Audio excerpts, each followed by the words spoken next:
سلام اس پر جو سچائی کی خاطر دکھ اٹھاتا تھا، سلام اس پر جو بھوکا رہے کہ اوروں کو کھلاتا تھا۔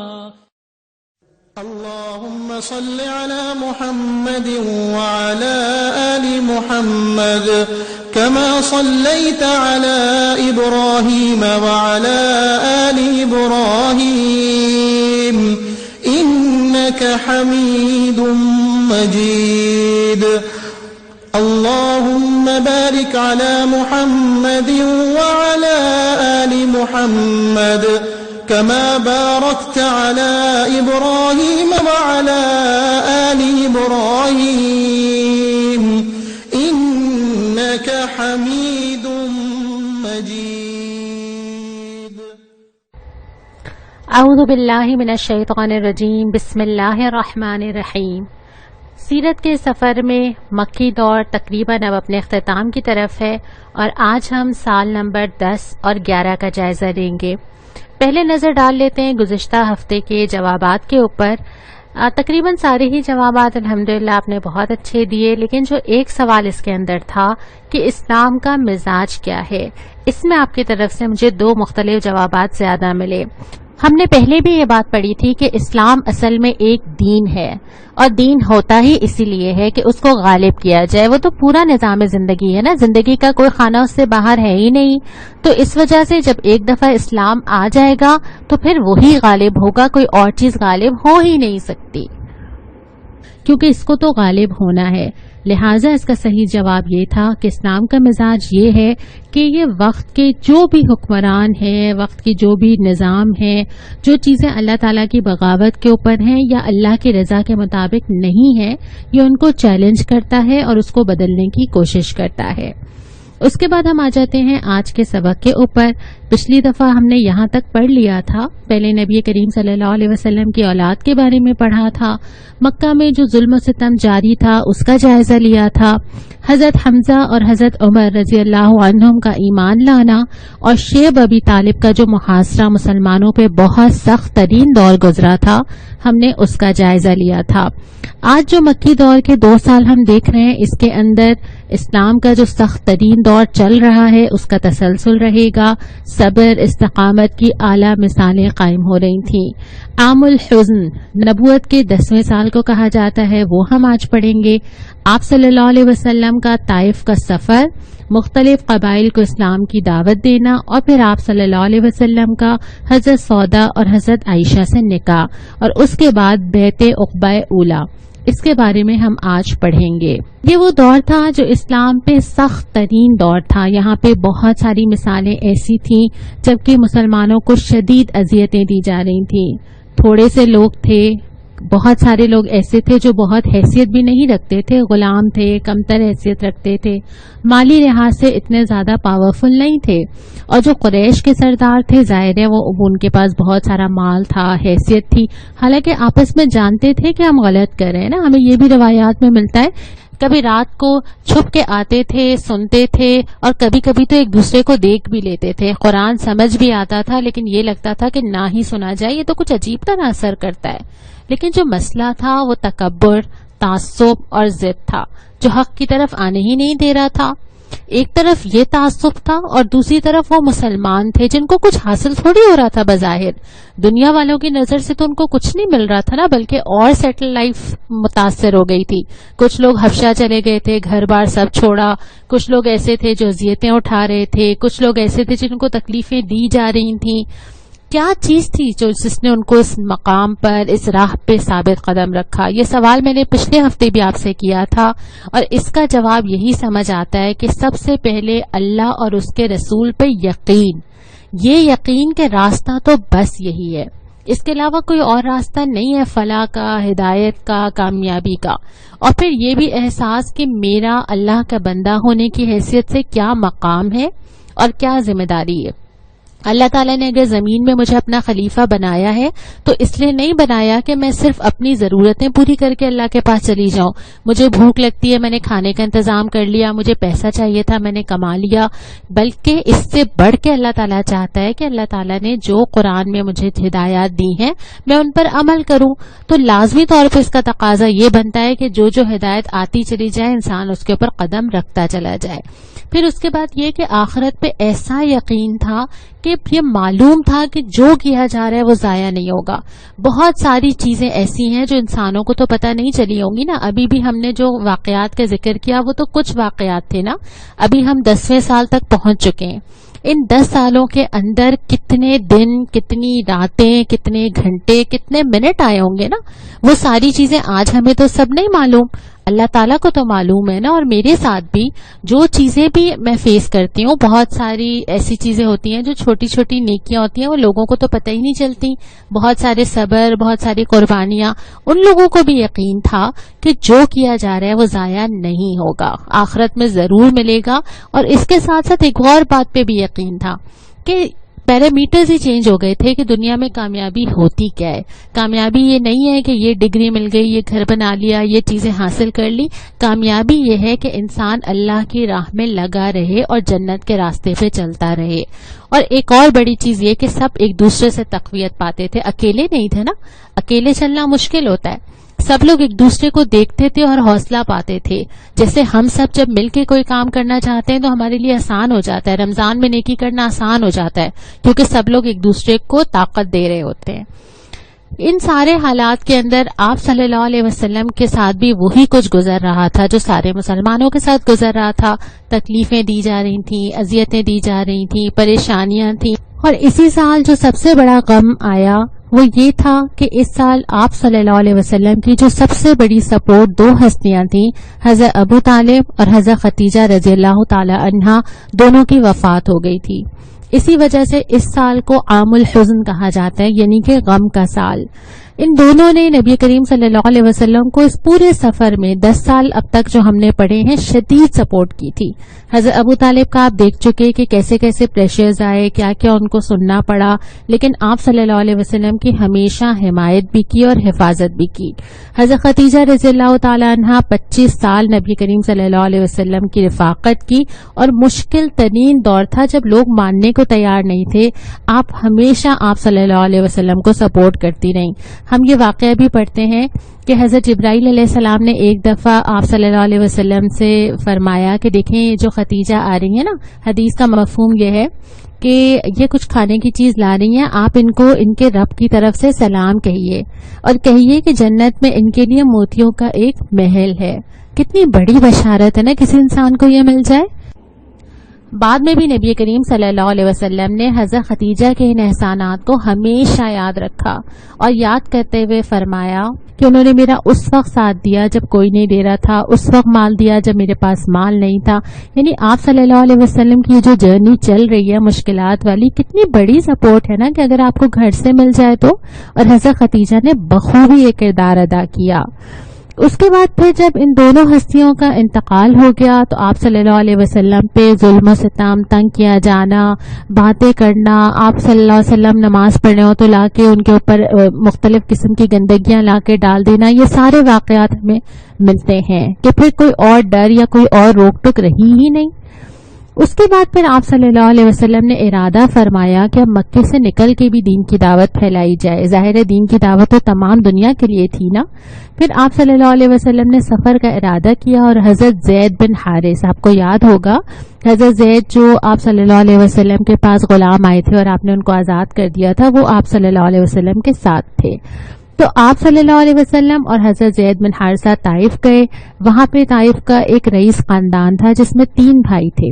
آپ نے ان تینوں کو مخاطب کیا، لیکن تینوں نے بہت ہی حوصلہ شکنی والا جواب دیا اور ایسے ایسے جواب دیے. ایک نے کہا کہ اچھا اگر اللہ نے تمہیں رسول بنایا ہے تو گویا اس نے کعبے کا پردہ پھاڑ دیا. دوسرے نے کہا کہ تمہارے سوا کوئی اور نہیں ملا اللہ کو. تیسرے نے کہا کہ میں تو تم سے بات ہی نہیں کرنا چاہتا، اگر تم پیغمبر ہو تو پھر تو میں رد کروں گا، تو یہ تو میرے لیے خطرناک ہے، اگر تم جھوٹ بولتے ہو تو مجھے تو تم سے بات ہی نہیں کرنی چاہیے. اتنی زیادہ رد کر کے اور آپ صلی اللہ علیہ وسلم کو انہوں نے بات کی، اور اس کے بعد نہ صرف یہ بد زبانی کی بلکہ اس کے ساتھ ساتھ آپ کے پیچھے جو آوارہ لڑکے ہوتے ہیں ان کو لگا دیا۔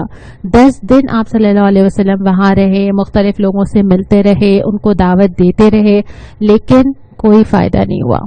اور شہر کے جو اوباش لڑکوں کو پیچھے لگا دیا گیا، وہ آپ کے پیچھے آتے، آپ بیٹھ جاتے تو پکڑ کے کھڑا کرتے، آپ صلی اللہ علیہ وسلم کو پتھر مارتے اور حضرت زید بچانے کی کوشش کرتے، اور اس کے ساتھ ساتھ پھر آپ دونوں زخمی ہوئے، اور آپ صلی اللہ علیہ وسلم اتنے زخمی ہوئے کہ آپ کے جوتوں میں خون بھر گیا، اور آپ نے پھر زخمی ہو کے ایک باغ میں پناہ لی جس کے مالک کا نام تھا عتبہ بن ربیعہ۔ اس نے کچھ انگور بھجوائے، اور وہاں آپ صلی اللہ علیہ وسلم نے بہت ہی درد دل کے ساتھ ایک دعا مانگی۔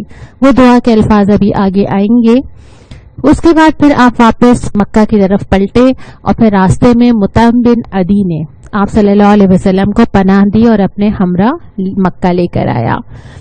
جب واپسی کا سفر جاری تھا تو 2 واقعات ہوئے۔ ایک تو یہ ہوا کہ حضرت جبرائیل علیہ السلام آئے اور آپ کے ساتھ پہاڑوں کا فرشتہ تھا، اور آپ نے کہا کہ یا رسول اللہ کیا ان لوگوں کو کچل دیا جائے؟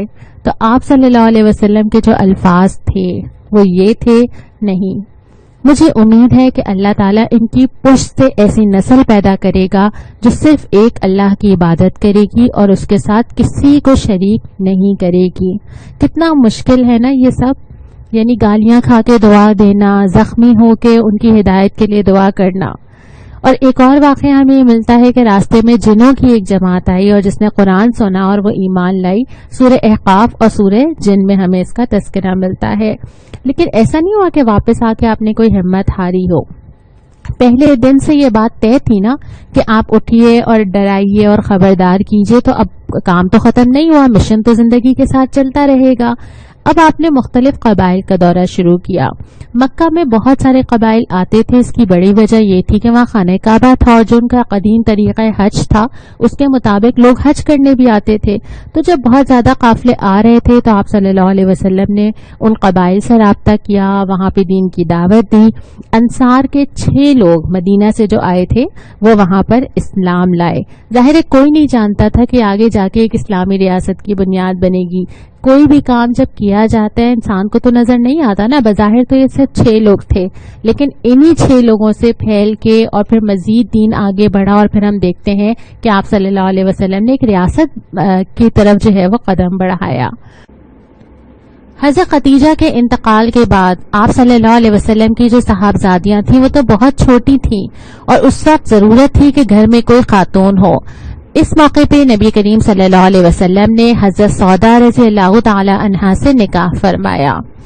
اس کے ساتھ ساتھ جو دوسرا نکاح آپ صلی اللہ علیہ وسلم کا ہوا وہ حضرت عائشہ رضی اللہ تعالی عنہا سے ہوا، جو کہ حضرت ابو بکر صدیق رضی اللہ عنہ کی صاحبزادی تھیں۔ اس کے بعد پھر جو ایک اور اہم واقعہ ہوا وہ 11 نبوی میں ہوا۔ اس سے پہلے آپ نے یہ پڑھا کہ 6 لوگ جو ہیں وہ اسلام لائے تھے انصار کے، اب یہ 6 ایک سال میں ڈبل ہو گئے۔ اور بیت عقبہ اولا، عقبہ ایک مقام تھا، اس مقام پر اولا یعنی کہ فرسٹ اور بیت یعنی کہ اوتھ، پہلا معاہدہ یا پہلا عہد جن 12 لوگوں نے مدینے سے آ کے عقبہ کے مقام پر لیا۔ آپ صلی اللہ علیہ وسلم پہ ایمان لائے، یہ وعدہ کیا کہ ہم آپ کا ساتھ دیں گے، اور یہ خواہش کی کہ ہمیں کسی شخص کو ہمارے ساتھ بھیجیے جو ہماری جگہ پہ جا کے لوگوں کو سکھائے۔ آپ صلی اللہ علیہ وسلم نے حضرت مصعب بن عمیر کو ساتھ بھیجا، وہ ساتھ گئے اور مدینے میں جا کے اسلام کی دعوت دی۔ اب آپ یہ دیکھ سکتے ہیں کہ ہم نے پچھلی دفعہ جو بات کی تھی کہ جو 6 کام میں نے آپ کے سامنے رکھے تھے وہ سارے کے سارے ساتھ چل رہے ہیں۔ قرآن بھی ساتھ ساتھ نازل ہو رہا ہے، اپنی تربیت بھی ہو رہی ہے ساتھ ساتھ، ہر طرح کے حالات بھی فیس کر رہے ہیں، عبادتیں بھی ساتھ ساتھ چل رہی ہیں، جو پیش آ رہا ہے مقابلہ بھی کیا جا رہا ہے، اور دین کی طرف بلانا اور اسلام کو قائم کرنے کی کوشش بھی ساتھ ساتھ ہی چل رہی ہے، گھریلو معاملات بھی ساتھ ساتھ چل رہے ہیں، خوشی غمی بھی ساتھ ساتھ چل رہا ہے۔ تو زندگی میں ہوتا یہی ہے کہ ساری چیزیں باری باری نہیں ہوتی، یہ ساری چیزیں ساتھ ہی چلتی ہیں۔ اس کے بعد اب چونکہ حضرت مصعب بن عمیر مدینہ جا چکے ہیں، مدینہ میں اسلام کی پہلی شمع روشن ہو چکی ہے، اس کے بعد آگے کیا ہے ہم 12واں سال انشاءاللہ تعالی اگلی کلاس میں پڑھیں گے۔ آج کی جو ہماری حدیث ہے حضرت صہیب سے روایت ہے کہ نبی کریم صلی اللہ علیہ وسلم نے فرمایا، مومن کا معاملہ بھی کیا عجیب ہے نا، اسے جو پیش آئے وہ اس کے لیے خیر ہی ہوتا ہے، اور یہ دولت مومن کے سوا کسی کو نصیب نہیں ہے. اسے نعمت ملتی ہے، شکر کرتا ہے تو نعمت بھی خیر بن جاتی ہے. تکلیف پہنچتی ہے، صبر کرتا ہے، مصیبت بھی اس کے لیے خیر بن جاتی ہے. یہ مسلم کی حدیث ہے. کتنی اچھی بشارت ہے نا کہ اللہ تعالیٰ صرف تمہارا رویہ دیکھتا ہے. حالات کبھی آسان ہوں گے، کبھی مشکل ہوں گے، کبھی صحت ہے، کبھی بیماری ہے، کبھی امن ایسا تھا کہ جہاں جاتے تھے چلے جاتے تھے، کبھی وبا ایسی ہے کہ گھروں میں خوف کی حالت میں ہے، کہیں بیمار ہیں، کہیں صحت ہے، کہیں مال ہے، کہیں نہیں ہے. ہر حال میں خیر ہے اگر انسان صبر کرے، شکر کرے، اللہ سے دعا مانگے، اللہ کی اوپر یقین رکھے تو انسان ہر حال کو اپنے لیے خیر بنا سکتا ہے. آج کا سوال یہ ہے کہ طائف کے موقع پہ آپ صلی اللہ علیہ وسلم کی دعا کے جو الفاظ ملتے ہیں وہ آپ کے سامنے اس وقت آ رہے ہیں.